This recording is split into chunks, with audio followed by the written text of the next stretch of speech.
This is a 408 stroker Windsor. Please follow along while we make some changes necessary to swap it into my Fox body.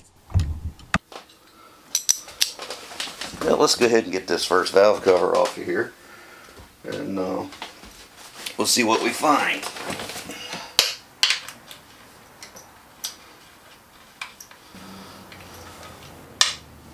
Yeah, he just stuck these back on. They're just tight enough to keep the critters out.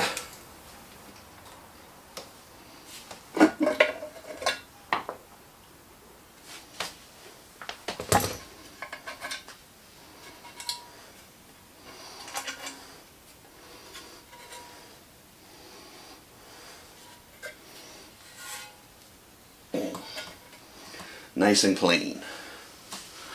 Nice and clean. Alright, it's got a set of Joe Moore stud girdles on it. I'm not sure what kind of rockers those are just yet, but we'll find out. There we go. Nice and clean in there.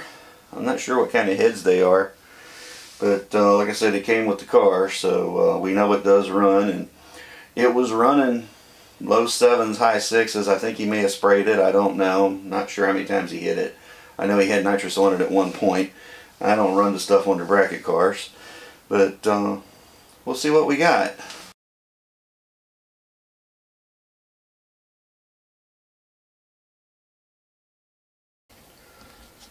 Now, this is one of the things you run into when motors sit around.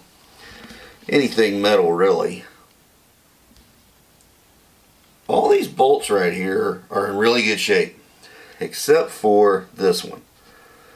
And all this mess you see hanging off of here is rust. A little bit of moisture had apparently piled up there while this thing was sitting, and that bolt probably didn't have much oil left on it, and it rusted. So I got to clean that off and be real careful taking it off, not to drop any in the engine. Thus the white shop towel I've got laying there tucked up tight against the bottom of the stud girdle. So let me see if I can get that off of there without making too much of a mess.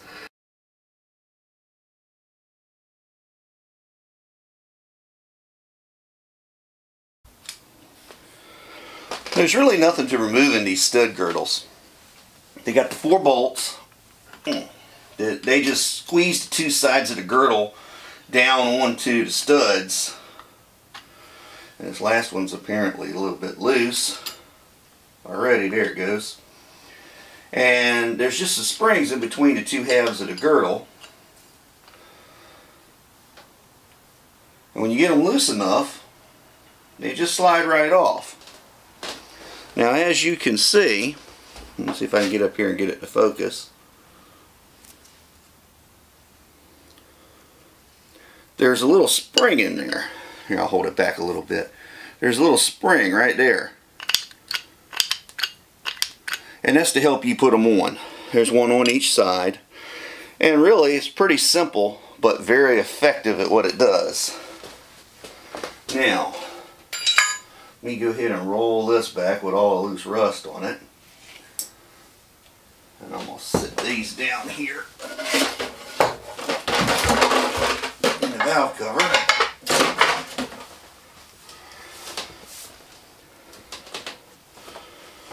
And now I can get in there and look through the push rod holes, hopefully, and see if I see a lifter that fell out. And if I see them all, I can move on. Anyway, let me get some close-ups of that. Alright. Now just a matter of removing the poly locks. Oops. And rockers. And try to keep them together. And in order is always a good policy. Now, since we know we already had that rust problem on that one bolt, it'd be good to look as you're going and make sure you don't have any others. I still don't see any markings on these rockers. What I got to do now is look down in there and see if I see lifters.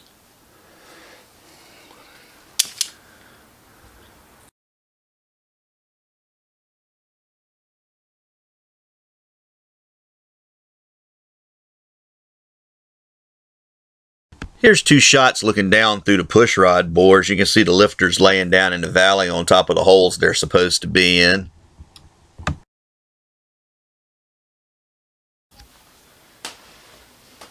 As I mentioned earlier, some lifters did fall out. I've got some still shots down through the lifter bores there, pushrod bores. And what I want to do now is I'm going to go ahead and get ready to pull the distributor out. So what you do is you go ahead and get the cap out of the way.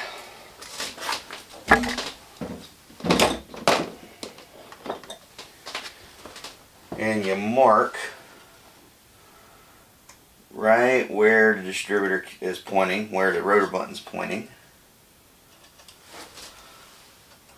And this is a Mark All fabricator's pin. I use it for lots of different things, but this is one of its other good uses. And you clean yourself a spot down here on the distributor itself.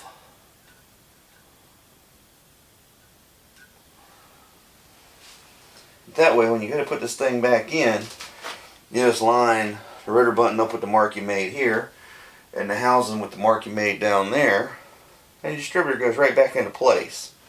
At least that's the plan.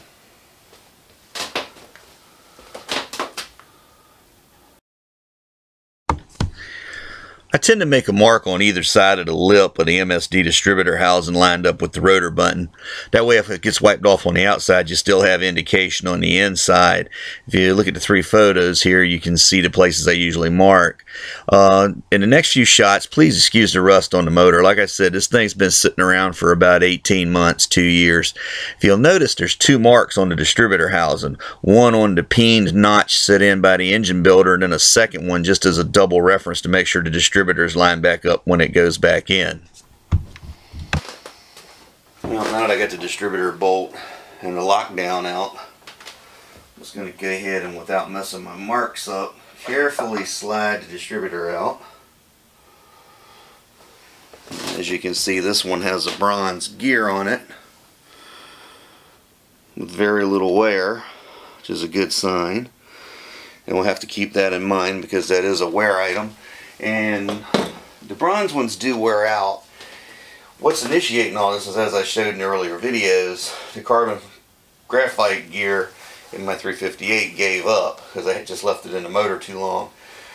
But it was a trade-off. Do I use the gear that could possibly break but it doesn't hurt the bearings, or do I use the bronze gear? I was having a bearing issue on some of my motors, and I went to the carbon graphite to try to alleviate the situation. Now after you take that out, you need to stick something down into the distributor hole to keep dirt out of the engine. So I'm just going to stuff this rag in there. I'll stick some tape on it before we lift the manifold off. But the next step is going to be to go ahead and pull this manifold off. So I'll get started on that. I'm going to go ahead and zero you in a little closer on the manifold here. And we'll get to breaking this loose. I use these extensions just because it just keeps it at a more comfortable working height. And yeah, it's all about having fun, being comfortable, enjoying what you're doing.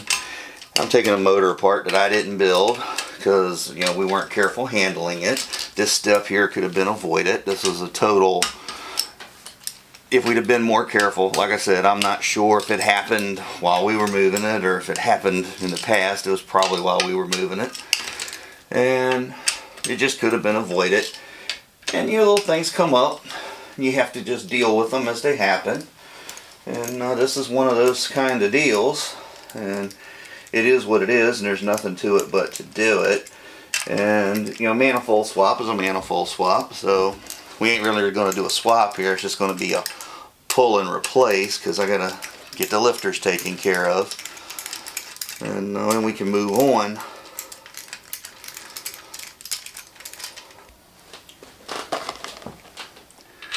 Now that I got all the bolts loose, we can just go ahead and pull them out. I love using these little Ziploc containers to catch pull-off parts when you're taking them off like this. They're cheap, they're convenient, they're easy to clean a couple of times. If you do mess them up, then you can just go ahead and replace them. It's not a big deal, and you know, Walmart, most grocery stores, they've all got plenty of them. They're just handy. Convenient, put the lid back on it if you knock them over. You spill them. Alright, let me see if I can get a little rise up under this thing.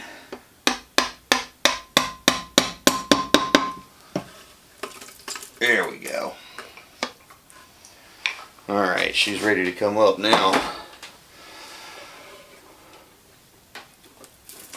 For those of you that may be wondering, this little hose back here was added because this block has been filled with hard block to within a couple of inches of the top. And when you do that, you have to put the water crossover across the back of the manifold, which most intake manifolds are blind cast for that, for just such an application. You just have to drill them and tap them. And there we go. And oh boy, did the lifters fall out.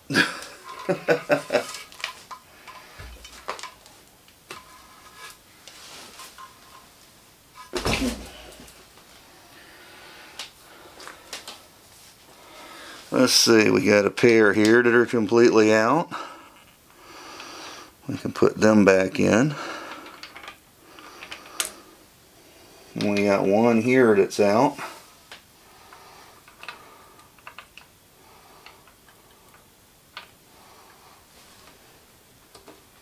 We can put it back in.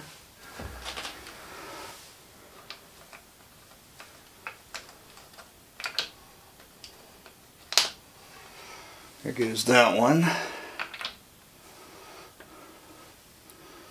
There we go. So I'm going to say about the fact that they were all on this side of the block, that yeah, it was probably us moving it that made them fall. But there's no way I could have went back in through the holes and done that. Let me drop you off the tripod here for a second. There's no way I could have went through the holes in these heads, as they only have little small drain back holes instead of large openings. Even with the large openings, it would have been tough.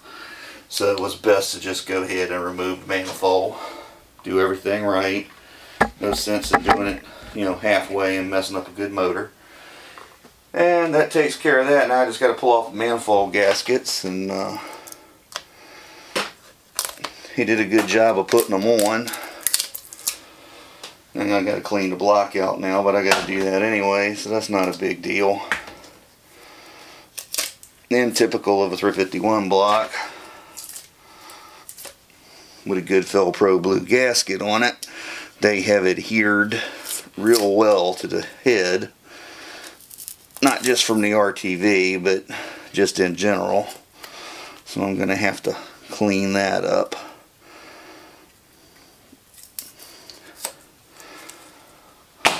But it'll be alright.